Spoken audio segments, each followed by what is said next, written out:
Terima kasih Anda masih bersama kami dalam program podcast TV Show TV Muhammadiyah, ngobrol sering tanpa boring, cuma di sini tempatnya. Di segmen terakhir, obrolan kita semakin seru nih. Tapi tadi saya udah singgung di segmen sebelumnya, kalau saya mau nanya gitu, ibadah orang yang udah lama nggak ibadah terus tiba-tiba mulai ibadah lagi nih Yusuf ya, dari mulai ngaji, sholat, zikir, itu semua pasti punya kenikmatan yang berbeda-beda gitu. Kalau Yusuf sendiri gitu, selama 2 bulan belajar kembali beribadah yang benar, Yusuf paling senang beribadahnya apa? Kalau saya sih, 1 ngaji, Ngaji, 2 zikiran, zikir, Masya Allah. sama sholat udah. Iya, Itu dulu. benar-benar. Kalau zikir biasanya setiap hari? Ya kadang seminggu 4 kali, kadang 5 kali. Oke. Itu biasanya jam berapa? Zikirnya bareng Maghrib. sama teman-teman? Bareng sama teman-teman.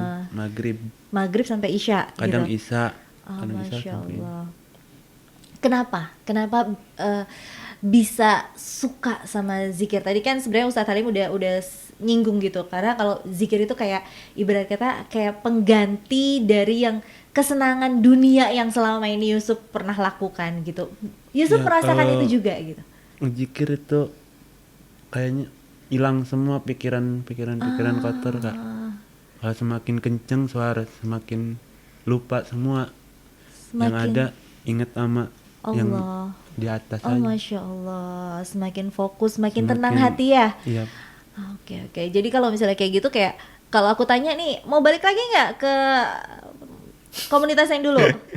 Ya kalau saya sih ngejalanin komunitas ya pasti ngejalanin, cuma beda Beda aliran. Beda aliran. Ya, Oke. kita tidak alergi dengan komunitas. Betul, Banyak tidak betul, ada. betul. Gitu. Tapi bahwa kita sudah berbeda, sudah berhijrah, sudah berbenah begitu. Yusuf sendiri memang masih berkomunikasi ya, berarti sama teman-teman Masih. komunitasnya ya. Tapi Yusuf udah mulai ini belum ngajakin teman-teman yang lain, ayo dong bro, ternyata enak loh.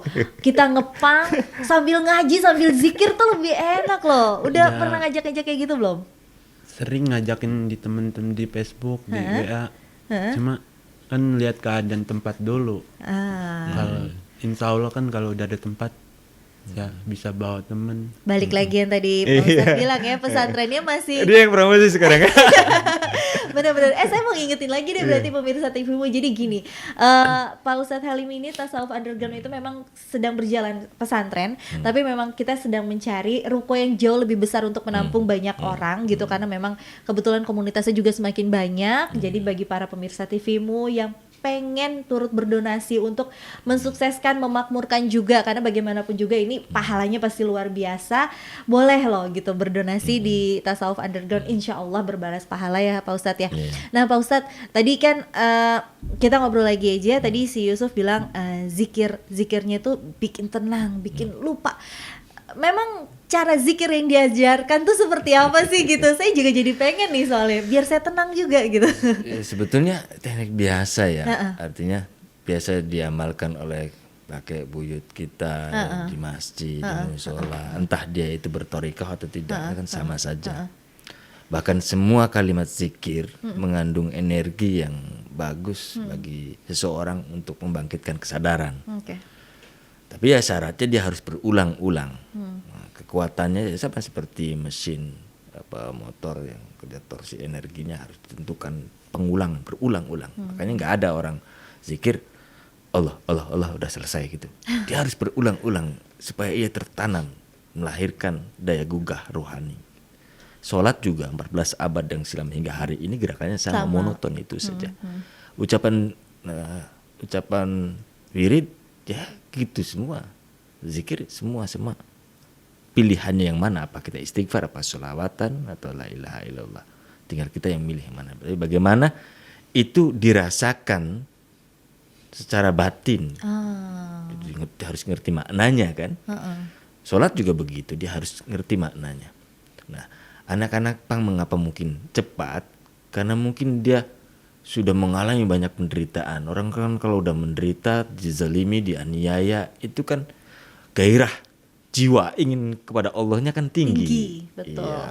Jadi mungkin juga secara psikologis dimudahkan oleh itu, sehingga dia ngerasakan zikir betul-betul sensasional setelah lahir dan batin gitu. benar-benar dari hati ya istilahnya. Betul. Oke. Nah ini juga katanya mengajinya beda karena tidak hanya sekedar membaca Al-Quran, Iya. tapi juga belajar memahami isinya. Iya. Itu berarti proses belajar mengajarnya pun beda caranya. Iya. Boleh nggak sih Ustadz? Kita praktekin aja ya, kita Iya, praktekin. iya. Saya juga mau belajar, Yusuf juga Iya. baru belajar, jadi kita Iya, sama-sama iya, belajar. bisa. Pak Ustadz ngajarin kita ya, Misalnya coba. begini. Iyyaka na'budu wa iyyaka nasta'in. Ah, Hanya kepadamu lah kami menyembah dan hanya kepadamu lah kami meminta meminta. pertolongan. jadi Coba. pakai gerakan. Iya, Karena- jadi kan gampang itu. Iya benar-benar. Iyyaka na'budu, hanya kepadamu lah kami menyembah dan hanya kepadamu lah kami meminta pertolongan. Gitu. Jadi gimana coba. Ayo coba Yusuf. Hanya kepadamu lah kami meminta dan hanya kepadamu jangan Kami menyembah kebalik. dulu, sayang. Menyembah dulu baru minta. Iya hanya karena kepadamu lah kami memohon Menyembah. menyembah dan hanya kepadamu lah kami meminta pertolongan. Masya Allah. Ya sebenarnya kalau kayak gitu jadi jauh lebih cepat ya menghafalnya ya. Iya, pakai gerakan isyarat seperti Kayak itu. gitu. Jadi setiap hafalan-hafalan surat pendek semuanya ada gerakan-gerakannya. Gerakan Jadi yang memudahkan mereka itu ada simpul ingatan yang selalu diingat. Nah, kayak misalnya kayak Yusuf, ini pencapaiannya luar biasa sudah dengan itu bacaan sudah bagus kan, Betul. sudah bagus belajar ituan sholatnya sudah ituan. Terus bahwa dia sudah menetapkan diri, ya bergabung begitu, tidak terbuai dan terjebak pada ada kebiasaan-kebiasaan lamanya. Oke. Yusuf tapi memang sebelumnya Yusuf pernah belajar ngaji waktu dulu. Ya masih kecil, waktu kecil masih. Terakhir ngaji inget nggak kapan? Tahun 2009. 2009. Lumayan ya, 11 tahun ya. Tapi untung masih inget lagi. Ya alhamdulillah. Jadi tasawuf inilah diajarin lagi. Diajarin lagi. Yusuf belajar dari Iqra lagi atau sudah belajar langsung Al-Quran waktu pas di tasawuf? Ya pertamanya sih Iqra. lihat Iqra dulu, Oh, belajar dari ulang lagi ya. ngapalin, ngelancarin. Ngelancarin. Pernah ini gak sih Yusuf ngerasa susah banget sih sekarang ngaji gitu? Karena kan mungkin saya nggak tahu ya gitu. Godaan setan tuh kan juga luar biasa kalau setiap orang mau berhijrah tuh ada aja godaannya. Yusuf pernah ngerasa kayak gitu nggak? Masya Allah susahnya belajar gitu. Ya, ngerasa kayak gitu susah. Susah. Biasanya kalau lagi Tapi kerasa- bukan karena setan. karena Karena itu kadang setan bagi anak pang itu setan itu kadang hanya menjadi itu aja, kambing hitam. Setan belum menggoda udah tergoda. udah tergoda. Setannya belum nyampe padahal. Iya. Tapi biasanya kalau lagi ngerasa aduh susah banget, biasanya kamu ngapain? Ya ngaji terus sih. Ngaji Nanya. terus, nanya. Nah, itu dia bagus. Berarti emang harus ada kesadaran dari diri kita sendiri gitu. Kalau kita nggak bisa ya nanya gitu, jangan cepat berpuas diri. Pak Ustadz, ini terakhir di segmen kita terakhir juga sekali lagi dong Pak Ustadz, mungkin boleh juga cerita kita fundraising lagi yang tadi kalau misalnya mau ada donasi sekalian buat anak-anak pang yang lagi nonton juga mungkin acara kita boleh disampaikan. Ya, saya berharap cerita Yusuf dan kawan-kawan di Tasawuf Underground yang sudah mulai berbenah, mulai berhijrah dapat menginspirasi bagi sahabat-sahabat semua. Baik mereka yang ada di jalanan ataupun di luar jalanan. Pada saat yang sama juga bagi kita sebagai orang tua, sebagai pendidik yang melihat, saya mengajak bahwa berbuat baik atau berdakwah tidak harus sesuatu yang dengan cara yang susah. Saya tidak mengajak saudara-saudara untuk bikin komunitas serupa ngajak anak pang, tapi minimal punya daya gugah, punya rasa untuk saling berbagi di antara kita yang terdekat. Kalau ada pengamen di sekitar kita, anak yatim yang butuh orang tua asuh, lakukan. Baru itu menginspirasi cerita kita hari ini di sini. Gitu. Dan kalau yang berminat pada pemberdayaan anak pang dan anak jalanan dalam pesantren underground yang saya bina, ya silahkan untuk menghubungi nanti ada nomor Ada telepon. kita. Oke. Gitu. Nah, ini betul. Terima kasih Pak Ustadz Halim. Nah, ini terakhir sebelum kita tutup, nanti kita akan mendengarkan lagi Yusuf akan mengaji kembali. Itu suratnya Al-Baqarah. Ayat terakhir itu kenapa? Ya, ada surat 284, 285, 26 itu sebetulnya yang biasa dipakai oleh orang yasinan, tahlilan.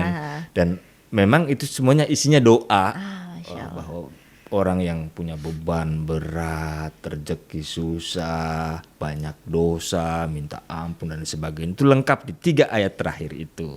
Makanya saya minta anak-anak ini coba baca ini aja biar pas gitu. Biar pas ya. Dan semoga dengan kita memahami arti dari isi surat itu sendiri, kita semakin yakin bahwa Allah tuh selalu ada dekat kita, dan Allah tuh selalu sesuai dengan prasangka baik kita gitu. Jadi Yusuf yang sekarang sedang berhijrah, semoga istiqomah di jalan Allah. Semoga nanti kalau misalnya Yusuf kita undang lagi ke sini bersama dengan Ustadz Halim, Yusuf udah dengan tampilan yang luar biasa, dengan kalau tadi masih baca Al-Quran, besok udah jadi hafiz insya Allah. Amin. Terima kasih untuk Yusuf, untuk Ustadz Halim juga yang sudah hadir di acara Podcast TV Show Pemirsa TVmu. Saya Reni Risti pamit undur diri. Nanti di akhir acara, ini udah akhir acara sebenarnya, kita akan mendengarkan kembali Yusuf akan mengaji surat Al-Baqarah di 3 ayat terakhir. Saya Reni Risti pamit undur diri. Wassalamualaikum warahmatullahi wabarakatuh. A'udzu billahi minasyaitonir rajim. Bismillahirrahmanirrahim. Lillahi ma fis samawati wa ma fil ard. Wa in tubdu ma fi anfusikum aw tukhfuhu yuhasibkum bihillah. Fayaghfiru liman yasha' wa yu'adzibu man yasha'. Wallahu ala kulli syai'in qadir. Amanar rasulu bima unzila ilaihi mir rabbihi wal mu'minun. Kullun amana billahi wa malaikatihi wa kutubihi wa rusulihi. La nufarriqu baina ahadim mir rusulihi. Wa qalu sami'na wa ata'na ghufranaka rabbana wa ilaikal masir. La yukallifullahu nafsan illa wus'aha, laha ma kasabat wa 'alaiha maktasabat. Rabbana la tu'akhidna in nasina aw akhtana. Rabbana wala tahmil alaina isran kama hamaltahu alal ladzina min qablina. Rabbana wala tuhammilna ma la taqata lana bih wa'fu anna waghfir lana warhamna anta maulana fansurna alal qaumil kafirin. Sadaqallahul azim.